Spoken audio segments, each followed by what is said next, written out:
అడవి గుట్టలో ఏం జరిగింది తెలుసుకోవాలంటే నేడే చూడండి కానిస్టేబుల్ కనకం వెబ్ సిరీస్ మీ ఈటీవీ విన్ యాప్లో ఫస్ట్ ఎపిసోడ్ ఫ్రీ.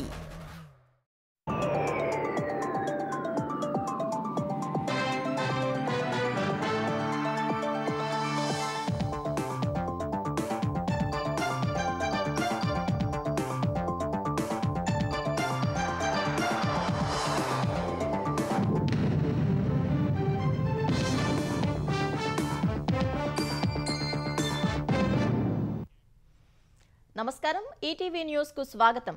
వర్షాలు వరదలతో తెలంగాణలోని పలు జిల్లాలు అతలాకుతలమయ్యాయి. పలు ప్రాంతాల్లో వాగులు ఉప్పొంగి రాకపోకలు నిలిచిపోయాయి. సిద్దిపేట జిల్లా గౌరారంలో అత్యధికంగా 23.5 సెంటీమీటర్ల వర్షం కురిసింది. శివంపేట మండలం పాంబండ వద్ద కొత్తగా నిర్మించిన రోడ్డు కొట్టుకుపోయింది. హల్దీ ప్రాజెక్టు ఉధృతితో కొప్పులపల్లి హకింపేట మధ్య రాకపోకలు ఆగిపోయాయి. అల్లాదుర్గంలో బట్టికుంట చెరువు కట్ట తెగి దాదాపు 200 ఎకరాల్లో పంట నేట మునిగింది. తూప్రాల్లో పలు కాలనీలు జలమయమయ్యాయి. నారాయణఖేడ్ నియోజకవర్గంలోని సిర్గాపూర్ మండలంలోని వాసరవాగులో వరద ఉధృతికి కారు కొట్టుకుపోయింది. మేడ్చల్ నుంచి గౌడ వెళ్లే రోడ్డుపై వాగు ఉధృతికి రాకపోకలు నిలిచిపోయాయి.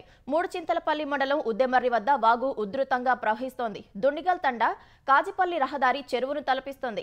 వరద రహదారిపైనే నిలవటంతో రాకపోకలకు అంతరాయం ఏర్పడింది. ఉమ్మడి వరంగల్ జిల్లాలోని ఏజెన్సీ మండలాలు వెంకటాపురం, వాజేడు, మంగపేట, ఏటూరు, నాగారం, కన్నాయిగూడెం, తాడ్వాయిలో వర్షం దంచుకొడుతోంది.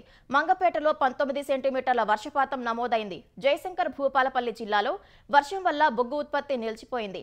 నారాయణపేట జిల్లాలో కురుస్తున్న వర్షాలకు వాగులు ఉధృతంగా ప్రవహిస్తున్నాయి. కొండారెడ్డిపల్లి చెరువు మత్తడి పోస్తుంది. ఊట్కూరు మండలంలోని అమీన్పూర్, పగిడిమారి గ్రామాలకు రాకపోకలు నిలిచిపోయాయి. మంచిర్యాలలోని పలు కాలనీలు అతలాకుతలమవుతున్నాయి. జగిత్యాల జిల్లా టీఆర్ నగర్ కు చెందిన 3 మహిళలు మహారాష్ట్రలోని ఉద్గిర్ వద్ద గల్లంతయ్యారు. మహారాష్ట్రలోని ఓ బాబా వద్దకు వెళ్లి తిరిగి కారులో వస్తుండగా వరదలో గల్లంతయ్యారు. హసీనా, సమీనా, అఫ్రీన్ అనే 3 మహిళలు సహా కారు డ్రైవర్ వరదలో కొట్టుకుపోయినట్లు వారి కుటుంబ సభ్యులకు సమాచారం అందింది. 4 గల్లంతు కావడంతో కుటుంబ సభ్యులు కన్నీరు మున్నీరుగా విలపిస్తున్నారు. బంగాళాఖాతంలో అల్పపీడన ప్రభావంతో ఆంధ్రప్రదేశ్లోని పలు జిల్లాల్లో జోరుగా వర్షాలు కురుస్తున్నాయి.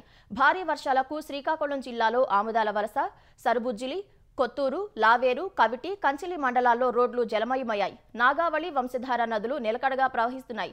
అనకాపల్లి జిల్లా చీడికాడ మండలంలో 15.5 సెంటీమీటర్ల వర్షపాతం నమోదైంది. విజయరామరాజుపేట వద్ద తాచేరు వంతెనపై వరద ఉధృతంగా ప్రవహిస్తోంది. వడ్డాది, చోడవరం మధ్య రాకపోకలు నిలిచిపోయాయి. విశాఖ జిల్లా పద్మనాభం మండలం పాండ్రంగి, అనంతవరం, విలాసఖానిపాలెం, మద్ది, కృష్ణాపురం, పొట్నూరు ప్రాంతాల్లో వరి నాట్లు మునిగిపోయాయి. గంభీరం జలాశయంలో పూర్తి స్థాయిలో వరద ప్రవాహం పెరిగింది. భారీ వానలకు సోమన్నపాలెంలోని కోళ్ల ఫామ్లో పనిచేసే సింహాచలం అనే వృద్ధురాలు మృతి చెందింది.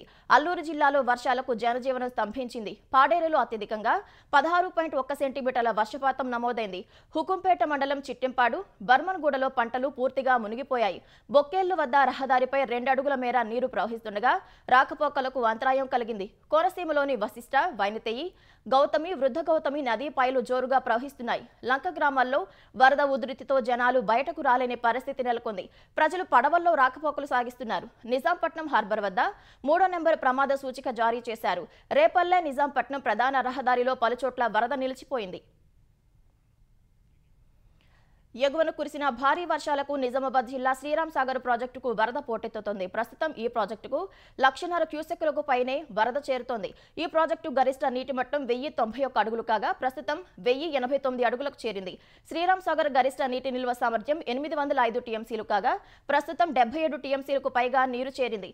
ఎగువ నుంచి వరద పెరిగే అవకాశం ఉందనే అంచనాలతో అధికారులు శ్రీరామ్ సాగర్ 24 గేట్లు ఎత్తి 75,000 క్యూసెక్కుల నీటిని దిగువకు విడుదల చేస్తున్నారు. ఈ మేరకు ప్రాజెక్ట్ ఎస్సీ శ్రీనివాస్ గుప్తా పూజలు చేసి 8 గేట్లు బట్టనొక్కి నీటిని విడుదల చేశారు. శ్రీరామ్ సాగర్ ఎగువన ఉండే నిజాం సాగర్ ప్రాజెక్టుకు భారీ వరద కొనసాగుతుంది. ఈ ప్రాజెక్టులోకి 69,650 క్యూసెక్కుల వరద వచ్చి చేరుతోంది. ప్రాజెక్టు పూర్తి స్థాయి నీటి మట్టం 1,405 అడుగులు కాగా ప్రస్తుతం 1,403 అడుగులకు చేరింది. పూర్తి నీటి నిల్వ సామర్థ్యం 17.8 టీఎంసీలు కాగా ప్రస్తుతం 15.4 టీఎంసీలకు చేరింది. ఈ ప్రాజెక్టు గేట్లను ఎత్తి 58.500 క్యూసెక్ల నీటిని దిగువకు విడుదల చేస్తున్నారు. పెద్దపల్లి జిల్లాలోని శ్రీపాద ఎల్లంపల్లి ప్రాజెక్టుకు వరద పెరిగింది. ప్రస్తుతం 12 గేట్లు ఎత్తి దాదాపు 75,000 క్యూసెక్ల నీటిని దిగువకు విడుదల చేస్తున్నారు. దాదాపు 67,000 క్యూసెక్ల వరద వస్తోంది. ఈ ప్రాజెక్టు పూర్తి నీటి నిల్వ సామర్థ్యం 20.17 టీఎంసీలు కాగా ప్రస్తుతం 19.06 టీఎంసీలకు చేరింది. ఎడతెరిపి లేకుండా కురుస్తున్న వర్షాలకు జూరాల, సుంకేసుల ప్రాజెక్టుల నుంచి శ్రీశైలం ప్రాజెక్టుకు క్రమంగా వరద పెరుగుతోంది. శ్రీశైలం ప్రాజెక్టు ఇంట్లో 2,30,876 క్యూసెక్లు వస్తుండగా అంతే స్థాయిలో నీటిని దిగువకు విడుదల చేస్తున్నారు. శ్రీశైలం ప్రాజెక్టు పూర్తి స్థాయి నీటి మట్టం 885 అడుగులు కాగా ప్రస్తుత నీటి మట్టం 881.80 అడుగులు ఉంది. ఎడమగట్టు, కుడిగట్టు విద్యుత్ కేంద్రం నుంచి విద్యుత్ ఉత్పత్తి చేస్తున్నారు. నాగార్జున సాగర్ ప్రాజెక్టుకు వరద ప్రవాహం కొనసాగుతుండగా 26 గేట్లు ఎత్తి 5 అడుగులు ఎత్తి నీటిని విడుదల చేస్తున్నారు. ప్రస్తుతం 2.5 లక్షల క్యూసెక్కులకు పైనే వరద వస్తుండగా 2,44,000 క్యూసెక్కులు వదులుతున్నారు. ఈ ప్రాజెక్టు పూర్తి నీటి నిల్వ 312.04 టీఎంసీలు ఉండగా ప్రస్తుత నీటి నిల్వ 302.91 టీఎంసీలు ఉంది. ప్రకాశం బ్యారేజ్ కు క్రమంగా వరద పెరుగుతోంది. బ్యారేజ్ 35 గేట్లు ఎత్తి 8 అడుగులు, 34 గేట్లు 7 అడుగులు ఎత్తి నీటిని దిగువకు విడుదల చేస్తున్నారు. బ్యారేజ్ కు 2.78 లక్షల క్యూసెక్కుల వరద వస్తుండగా 2.81 లక్షల క్యూసెక్కులు నీటిని దిగువకు విడుదల చేస్తున్నారు. బీసీ రిజర్వేషన్ల సమస్య పరిష్కరించే అవకాశం ఉన్న ప్రధాని నరేంద్ర మోదీ కేంద్ర మంత్రి కిషన్ రెడ్డి అడ్డుపడుతున్నారని ముఖ్యమంత్రి రేవంత్ రెడ్డి ఆరోపించారు. బీసీ రిజర్వేషన్లలో ముస్లింలను కలిపారనే తొండివాదన తెచ్చారని మండిపడ్డారు. బహుజన రాజ్యాధికార వీరుడు సర్దార్ సర్వాయి పాపన్న గౌడ్ జయంతి సందర్భంగా ట్యాంక్ బండ్ పై ఆయన విగ్రహం ఏర్పాటుకు సీఎం శంకుస్థాపన చేశారు. అనంతరం రవీంద్ర భారతిలో సర్వాయి పాపన్న గౌడ్ జయంతి కార్యక్రమానికి సీఎం, మంత్రులు హాజరయ్యారు. పాపన్న గౌడ్ విగ్రహం తెలంగాణ సమాజానికి ఆదర్శంగా నిలబడాలని ఉప ముఖ్యమంత్రి భట్టి విక్రమార్క అన్నారు. కాంగ్రెస్ ప్రభుత్వం తెలంగాణలో విప్లవాత్మక మార్పులు తీసుకువస్తోందని తెలిపారు. అనంతరం మాట్లాడిన సీఎం రేవంత్ రెడ్డి దేశ చరిత్రలో ఎక్కడా లేని విధంగా కులగణన సర్వే చేపట్టామని తెలిపారు. ఆ సర్వేలో తప్పులుంటే చూపాలని రాజకీయ పార్టీలకు సవాల్ విసిరామన్నారు. బీసీ రిజర్వేషన్ల బిల్లును కేంద్రం 5 నెలలుగా పెండింగ్ పెట్టిందని, బీసీ రిజర్వేషన్లకు బీజేపీ, బీఆర్ఎస్ మద్దతు ఇవ్వలేదని ఆరోపించారు. బీసీ రిజర్వేషన్ల పోరాటంలో ప్రజలు అండగా నిలవాలని సీఎం కోరారు. ఆంధ్రప్రదేశ్లోని పెండింగ్ ప్రాజెక్టులపై చర్చించేందుకు ఢిల్లీలో పర్యటిస్తున్న మంత్రి లోకేష్ విదేశీ వ్యవహారాల శాఖ మంత్రి జయశంకర్తో సమావేశమయ్యారు. యువతకు సాఫ్ట్ స్కిల్స్లో శిక్షణ ఇచ్చేందుకు విశాఖలో AI center of excellence, data city ఏర్పాటుకు సహకరించాలని లోకేష్ కోరారు. ప్రవాస భారతీయ బీమా యోజన వంటి పథకాలను విస్తరించాలన్న ఆయన సంబంధిత ఫిర్యాదుల పరిష్కారం కోసం ఏపీలో ప్రత్యేక విభాగాన్ని ఏర్పాటు చేయాలని విజ్ఞప్తి చేశారు. రష్యా, ఆస్ట్రేలియా వంటి దేశాలతో కలిసి జాయింట్ ట్రైనింగ్ అండ్ అసెస్మెంట్ పై ట్విన్నింగ్ ఆఫ్ ఇన్స్టిట్యూషన్స్ ఏర్పాటుకు కృషి చేస్తున్నట్లు కేంద్ర మంత్రికి వివరించారు. పారిశ్రామిక సంస్థలు ఉద్యోగార్థులను అనుసంధానించే పోర్టల్ను త్వరలో ప్రారంభించనున్నట్లు తెలిపారు. తర్వాత కేంద్ర మంత్రి జేపీ నడ్డాతోనూ సమావేశమైన లోకేష్ ఏపీలో యూరియా సమస్యను వెంటనే పరిష్కరించాలని విజ్ఞప్తి చేశారు. ఈ నెల 21 వరకు పరిష్కరిస్తామని నడ్డా హామీ ఇచ్చారు. అనంతరం కేంద్ర మంత్రి హర్దీప్ సింగ్ పూరిని కలిసి బీపీసీఎల్ రిఫైనరీ త్వరితగతిన నిర్మాణానికి సహకారం అందించాలని విన్నవించారు. ఓఎన్జీసీకి చెందిన జాక్ ఆఫ్ రిగ్ కాంట్రాక్ట్ సాధనకు సహకరించాలన్నారు. దీపం 2 పథకానికి మరింత సహకారం ఇవ్వాలని కేంద్ర మంత్రిని లోకేష్ కోరారు. తర్వాత కేంద్ర మంత్రి నితిన్ గడ్కరీని కలిసి కానూరు, మచిలీపట్నం రోడ్డు విస్తరణకు చర్యలు చేపట్టాలని విజ్ఞప్తి చేశారు. విజయవాడ బెంచ్ సర్కిల్ ట్రాఫిక్ రద్దీ దృష్ట్యా రోడ్డు విస్తరించాలని గడ్కరీని లోకేష్ కోరారు. కూటమి ప్రభుత్వం తీసుకువచ్చిన స్త్రీ శక్తి పథకంతో ఉనికి కోల్పోతామనే అక్కసుతోనే వైసీపీ నేతలు ఆ పథకంపై అర్థం లేని విమర్శలు చేస్తున్నారని మహిళా శిశు సంక్షేమ శాఖ మంత్రి సంధ్యారాణి ధ్వజమెత్తారు.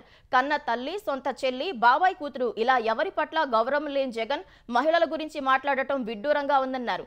జిల్లాకే పరిమితం చేద్దామనుకున్న స్త్రీ శక్తిని ఏపీ అంతటా అమలు చేస్తున్నందుకు జగన్ కు కడుపు మంట అని మంత్రి విమర్శించారు. ఓట్ల చోరీపై కేంద్రంతో పాటు ఎన్నికల సంఘంపై పెద్ద ఎత్తున ఆరోపణలు చేస్తున్న ఇండీ కూటమి మరో కీలక నిర్ణయం తీసుకున్నట్లు తెలుస్తోంది. కేంద్ర ఎన్నికల సంఘం ప్రధాన కమిషనర్ జ్ఞానేష్ కుమార్ పై అభిశంసన తీర్మానం పెట్టాలని ఇండీ కూటమి యోచిస్తున్నట్లు సంబంధిత వర్గాలు వెల్లడించాయి. దానికి సంబంధించి నోటీసును తీసుకువచ్చేందుకు సిద్ధమైనట్లు పేర్కొన్నాయి. పార్లమెంటులో సీఈసీపై అభిశంసన తీర్మానం పెట్టే అంశాన్ని పరిశీలిస్తున్నామని, దీనిపై త్వరలోనే ఓ నిర్ణయం తీసుకుంటామని కాంగ్రెస్ వర్గాలు చెబుతున్నాయి. అయితే పార్లమెంటులో ఈ తీర్మానం నెగ్గాలంటే ప్రతిపక్షాలకు 3/2 మెజారిటీ అవసరం ఉంది. కానీ ప్రస్తుతానికి ప్రతిపక్షాలకు సంఖ్యాబలం సరిపోదు. బీహార్లో చేపట్టిన ఓటరు జాబితా ప్రత్యేక సమగ్ర సవరణ ఎస్ఐఆర్ పై ఇండి కూటమి చేస్తున్న ఆరోపణలను ఆదివారం సీఈసీ జ్ఞానేష్ కుమార్ తోసిపుచ్చారు. డబుల్ ఓటింగ్, ఓట్ చోరీ ఆరోపణలు పూర్తిగా నిరాధారమని స్పష్టం చేశారు. తప్పుడు ఆరోపణలు చేసినందుకు క్షమాపణ చెప్పాలని సీఈసీ డిమాండ్ చేశారు. బీహార్లో చేపట్టిన ఓటరు జాబితా ప్రత్యేక సమగ్ర సవరణ ఎస్ఐఆర్ ప్రక్రియకు వ్యతిరేకంగా ప్రతిపక్షాల ఆందోళనలు కొనసాగుతున్నాయి. పార్లమెంటు ఆవరణలో ఇవాళ ఇండి కూటమి సభ్యులు నిరసన చేపట్టారు. పార్లమెంటు కాంప్లెక్స్ వద్ద ప్లకార్డులు పట్టుకుని పలువురు ప్రతిపక్ష ఎంపీలు ఆందోళన చేశారు. కేంద్రం ఎన్నికల సంఘానికి వ్యతిరేకంగా నినాదాలు చేశారు. ఓట్ల చోరీ ఆపండి అంటూ రాసి ఉన్న ఓ పెద్ద బ్యానర్ను ప్రదర్శిస్తూ నిరసన చేశారు. ఈ నిరసనలో రాజ్యసభ ప్రతిపక్ష నేత, కాంగ్రెస్ జాతీయ అధ్యక్షుడు మల్లికార్జున ఖర్గే, సమాజ్వాదీ పార్టీ అధినేత అఖిలేష్ యాదవ్తో పాటు టీఎంసీ, డీఎంకే, ఆర్జేడీకి చెందిన పలువురు ఎంపీలు పాల్గొన్నారు. అటు బీహార్లో చేపట్టిన ఓటర్ అధికార యాత్ర కార్యక్రమం రెండో రోజు కొనసాగుతోంది. లోక్సభలో ప్రతిపక్ష నేత రాహుల్ గాంధీ నేతృత్వంలో ఈ యాత్ర సాగుతోంది. రెండో రోజున ఇవాళ రాహుల్ గాంధీ, ఆర్జేడీ నేత తేజస్వి యాదవ్, పలువురు ఇండి కూటమి నేతలు పాల్గొన్నారు. ఈ యాత్రకు పెద్ద ఎత్తున కార్యకర్తలు, అభిమానులు తరలివచ్చారు.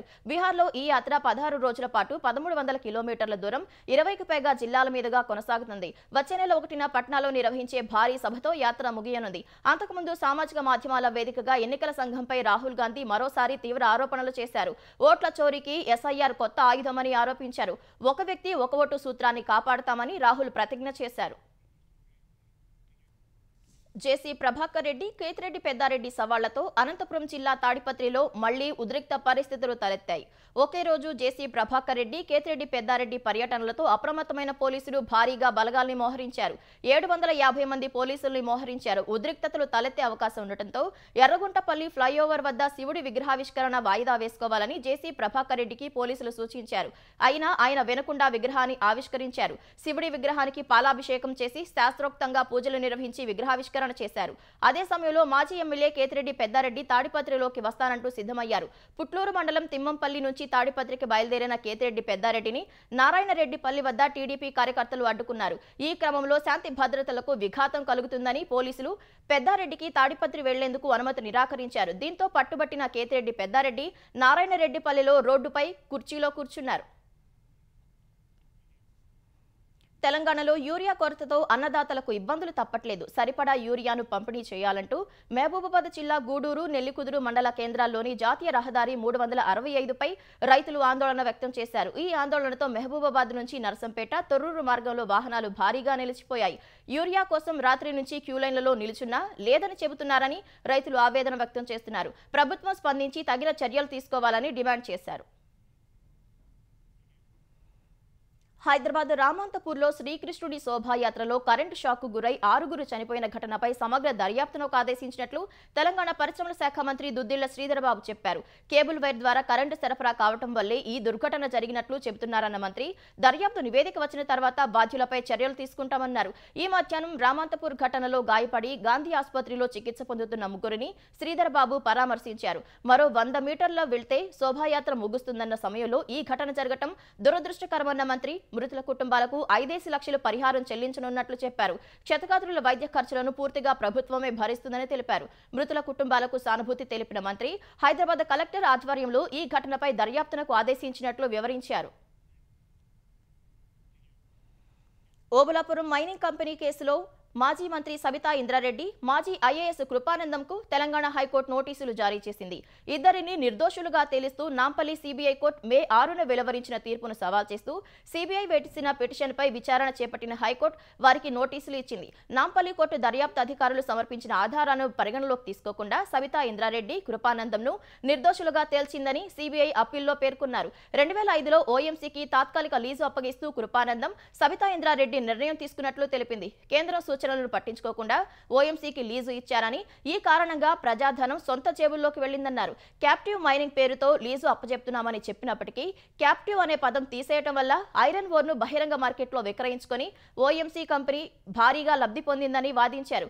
ఓఎంసీకి అయాచిత లబ్ధి చేకూర్చిన సబితా ఇంద్రారెడ్డి, కృపానందంకు శిక్ష విధించాలని సిబిఐ పీపీ శ్రీనివాస్ కాపాటియా కోర్టును కోరారు.